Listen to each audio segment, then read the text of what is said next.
Com toda certeza, essa foi a pior arbitragem desse Campeonato Brasileiro de 2025. De verdade mesmo. Esse era para ser um dos melhores jogos do campeonato, era o melhor jogo dessa rodada e infelizmente foi estragado pela péssima arbitragem.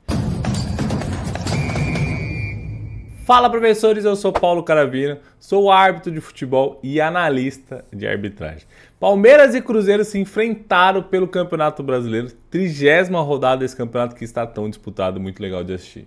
O jogo que encerrou essa rodada inclusive, e depois do grande jogo de Flamengo 3, Palmeiras 2 na semana passada, todo mundo criou uma expectativa, se você não criou, eu criei muita expectativa, que teríamos também um excelente jogo na noite de ontem. Já que o Palmeiras é o atual líder do campeonato e o Cruzeiro é o terceiro colocado do campeonato. Então imaginou-se um grande jogo, até pela CBF.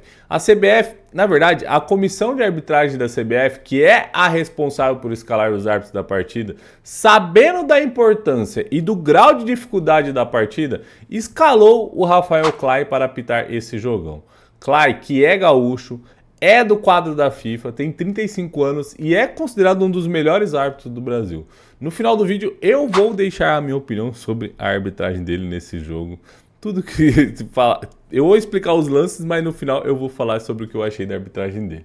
No VAR estava escalado o Daniel Nobre Bins, também gaúcho, também do quadro da FIFA, só que o Daniel é do quadro do VAR. Mesmo sendo árbitros FIFAs, é claro que a gente poderia esperar polêmicas, não tem como escapar das polêmicas em um jogo desse tamanho. E é sobre isso que vamos falar nesse vídeo. Tivemos 4 grandes polêmicas nesse jogo, uma possível expulsão do Gustavo Gomes, a expulsão do Fabrício Bruno, um gol anulado do Palmeiras, um possível pênalti para o Palmeiras e eu vou abordar tudo isso aqui nesse vídeo. E antes de te falar sobre todas as polêmicas, quero te pedir para deixar a sua curtida, deixe seu like. Isso ajuda demais a mim e ajuda demais aqui no canal. E se inscreva para estar sempre por dentro das análises de arbitragem sem clubismo. E para retribuir seu like, eu vou deixar na descrição desse vídeo, pode ir lá na descrição desse vídeo, o minuto e o segundo que eu explico cada lance desse jogo. E você pode clicar no minuto e segundo ali e já ir direto para o lance que você está querendo rever. Isso já vale a sua curtida. Pode falar bem a verdade. É óbvio que eu vou seguir a ordem cronológica dos fatos, isso vai ajudar o entendimento de vocês e também me ajuda também a me organizar melhor aqui. O primeiro lance que causou a discussão foi com toda certeza o lance que tivemos na interferência do VAR, né? Eu acho que a gente pode concordar. Aos 10 minutos do jogo, o Gustavo Gomes, zagueiro do Palmeiras, divide uma bola com o Wanderson, atacante do Cruzeiro. Quase ali que no meio de campo do jogo ali, na defesa, mais pro lado da defesa do Palmeiras. E acreditem, o árbitro não marcou nem a falta nessa disputa aqui. Só aí já seria motivo para muitas críticas pro Rafael Clay. O Wanderson fica caído, pois ele se lesiona na jogada. E é importante a gente ser justo também. Pô, o Wanderson sai por uma lesão muscular na coxa esquerda. E o Gomes atingiu na altura da canela da perna direita ali do Wanderson.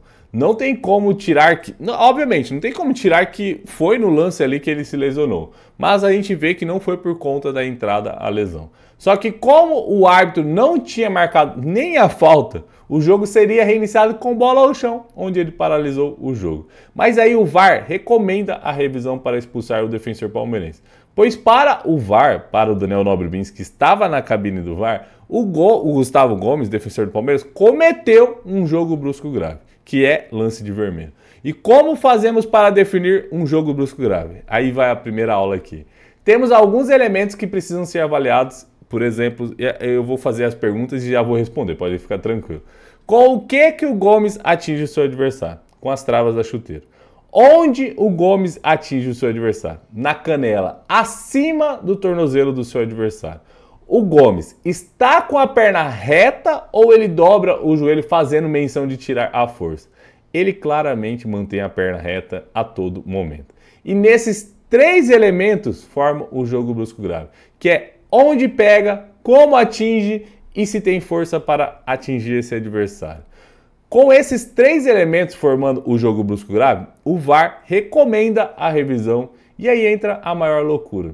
Cara, o árbitro, após toda essa revisão, ele volta com a decisão de falta para o Cruzeiro, que foi acertado, e aplica apenas o cartão amarelo para o Gomes. Só que jogo brusco grave deve ser punido com cartão vermelho. Não tem essa discussão. O fato dele atingir a bola antes não libera ele de atingir o seu adversário de forma brusca, igual foi. Se o Gomes faz uma ação ali de querer tirar o pé ou de dobrar o joelho, eu até entenderia que foi consequência do movimento. Ele mostraria um certo zelo pelo seu adversário. Então o Clay errou sim nesse lance e o Cruzeiro jogaria por mais de 80 minutos com um a mais. Na verdade, mais de 90, que o jogo teve mais de 100 minutos com um a mais. Claro que isso condiciona o jogo, não tem como falar que não condiciona o jogo. Obviamente, futebol é imprevisível, a gente não pode cravar que o Cruzeiro ganharia por causa disso. Mas é óbvio que isso condiciona o jogo. No segundo lance, que gerou mais discordância, tivemos esse possível pênalti para o Palmeiras. Logo ali no início do segundo tempo, se eu não me engano, já estava 1 ou 2 minutos do segundo tempo. Após um cruzamento para dentro da área, a bola sobra para o defensor do Palmeiras, que estava dentro da área do Cruzeiro ali, se eu não me engano era o Murilo. Que ele vira atacante no caso ali, que ele vai tentar finalizar para o gol. O defensor do Cruzeiro, eu não lembro quem que era, se era o Vidalba, mas eu acho que era o Vidalba. Ele consegue impedir o gol e o time todo do Palmeiras fica reclamando. Os torcedores reclamam de uma possível mão. Até eu que estava assistindo fiquei com a impressão de que pegou ali na mão do jogador que tinha impedido o gol. Mas quando passa o primeiro replay, na verdade eu acho que foi o único replay que mostrou do lance, vemos que antes de bater no braço, a bola atinge no corpo do defensor do Cruzeiro. Percebam que a bola estava indo em direção ao gol e após pegar no corpo ali, a bola muda de direção e acaba pegando no braço. E apesar de ser uma mão de bloqueio, essa mão é considerada de apoio. Ela está em direção ao solo, reta ao solo. É justificável para a ação de quem está saltando para bloquear a bola. Ele até está fazendo um movimento ali de deixar o braço o mais próximo possível. Você vê que ele recolhe o braço, está fazendo força para deixar o mais próximo possível do corpo. Todos os elementos desse lance são de mão acidental, não cabe discussão. Então, em uma ação de bloqueio com o braço em posição natural, sem ampliar espaço, a bola vem espirrada do seu corpo ali, do jogador.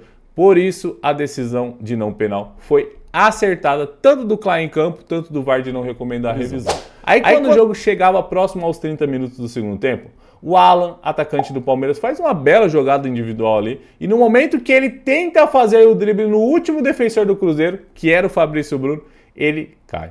O árbitro marca a falta e até fica perguntando para o seu assistente, que está ali mais próximo dele, se era um lance de cartão amarelo. Eu acho que ele ficou em dúvida se era amarelo ou vermelho direto. O assistente confirma para ele que era um lance de amarelo. Ele aplica o amarelo para o Fabrício Bruno. O Fabrício Bruno já tinha amarelo e foi expulso. E nesse tipo de caso, é importante entendermos que não.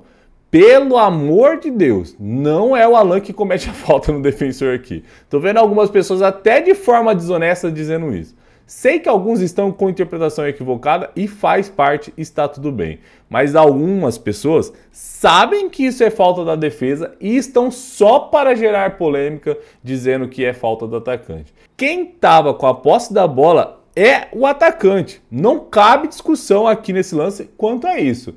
Ele, o atacante, está indo em direção ao gol. O defensor que vem em direção ao atacante tentando impedir ele de prosseguir ali e fazer o gol de qualquer forma. O tropeçar do atacante acontece por conta dessa intenção do defensor de impedir o atacante de prosseguir com a bola. Ele faltou com zelo com o jogador. Ele é imprudente ao disputar a bola dessa forma. Nem ele mesmo teve coragem de reclamar, mas aí tem o pessoal reclamando. Ele sabia que se não atingisse a bola ali, o defensor sabia que se não atingisse a bola ali, qualquer contato com o atacante seria uma obstrução, seria para derrubar o atacante. Ridículo vermos o formador de opinião emitindo opinião sem o mínimo de conhecimento de regra, sem o mínimo de conhecimento de arbitragem. Mas fazer o quê? É do jogo. Eu entendo o amarelo, mas para mim esse lance era vermelho direto. O Alan tem os 4Ds claros aqui, que definimos como oportunidade clara de gol. Direção, domínio ou possível domínio, distância e também o número de defensores. Só tinha o goleiro à frente ali, ele estava em direção ao gol, estava perto do gol, e então a direção, tudo indica que era cartão vermelho. Então, como temos os 4Ds aqui, para mim ele deveria ser expulso direto. Mas eu entendo o VAR não entrar nesse caso, já que no fim das contas o jogador já tinha sido expulso, talvez só traria mais confusão para o jogo. E aí entra o lance do gol anulado do Palmeiras, que já quero dizer para vocês a importância de termos um comentarista de arbitragem na transmissão da TV, pô. Não é puxando sardinha para minha profissão, mas a gente viu ali o Roger Flores, que estava comentando futebol pelo Premier, cometeu um desserviço ao analisar esse lance. Claramente opinando ali sem conhecer a regra, nenhuma parte da regra. Muitos torcedores acabam comprando o burburinho desse tipo de comentarista. Se existisse um ex-árbitro ali, alguém comentando sobre arbitragem, já resolveria na hora essa polêmica. O lance foi o seguinte: após um cruzamento para a área do Cruzeiro, o atacante do Palmeiras cabeceia a bola e o Cássio acaba não conseguindo encaixar a bola ali. E a bola fica para o rebote. O Cássio, no momento que percebe que um jogador do Palmeiras está indo tentar pegar o rebote, ele coloca a mão por cima da bola. A bola que estava encostando no chão e a mão por cima. E para quem não sabe, quando o goleiro está com a posse da bola, ele não pode ser tocado por ninguém. E ninguém pode tentar tirar a bola dele, ninguém. Já existe essa regra para ninguém ir tentar tirar a bola e causar uma possível lesão ali no goleiro, que tem a mão, querendo ou não, é mais sensível do que a perna. E para o goleiro não ficar fazendo a cera, existe a regra dos 8 segundos que gera o escanteio. Então o que gera dúvidas em vocês é porque, como a bola estava tocando o gramado, ela deveria estar em jogo no pensamento de vocês. E o livro de regras deixa bem claro em relação a isso. O goleiro terá a posse da bola. Eu tenho a bola aqui, eu vou pegar do cenário e vou explicar para vocês. Ó, o goleiro, ele tá com a posse da bola. Como a gente tem que definir se o goleiro está com a posse da bola ou não? Não, tem algumas situações de posse da bola. Quando vou fazer aqui, ó. Acho que aqui tá bom para vocês. A mão de baixo é a minha, é o solo, é o gramado. A mão de cima, a hora que o Cássio coloca a mão aqui, pela regra, se tiver a mão por cima da bola, a mão tocando a bola, entre o gramado e a mão e estiver a bola, é posse do goleiro. Obviamente, tem que estar tocando, ele tem que estar tocando. Então, o Cássio, a hora que ele coloca a mão em cima da bola, a posse é dele. Ele não pode ter mais disputa. O pessoal confunde porque o Cássio faz assim, ó. Ele vai trazer a bola para ele. O que ele faz assim para trazer a bola para ele, o jogador do Palmeiras toca. Só que isso tudo já é posse dele. O goleiro pode estar segurando a bola assim, ó. De verdade mesmo, pode estar segurando dentro dos 8 segundos, é claro. Ele pode estar segurando a bola assim, que é posse dele. Então não adianta vocês brigarem com a regra. Vocês estão brigando com a regra do futebol, pô. Então, não teve erro de arbitragem aqui. Teve desconhecimento da regra por parte da galera da transmissão e de vocês, torcedores, que querem apenas tumultuar, eu sei. Defender o seu, né? Já que seu time já tinha sido beneficiado. O desconhecimento de regra por parte do árbitro ficou para 2 momentos do jogo. O Cássio teve 2 vezes, mas uma vez ficou muito escandaloso. Ele ficou 15 segundos com a posse da bola e não foi marcado o escanteio. E também no fato do árbitro ter concedido 1 minuto a mais depois de uma falta do Palmeiras e ele acabar 30 segundos antes de dar o tempo mínimo ali de acrescentado. A regra diz que tem que cumprir pelo menos o tempo sinalizado pelo árbitro. Mas isso aí resume a arbitragem do Clay ontem, resume a arbitragem brasileira no futebol brasileiro. O Clay errou na primeira decisão do jogo e claramente se perdeu após esse erro.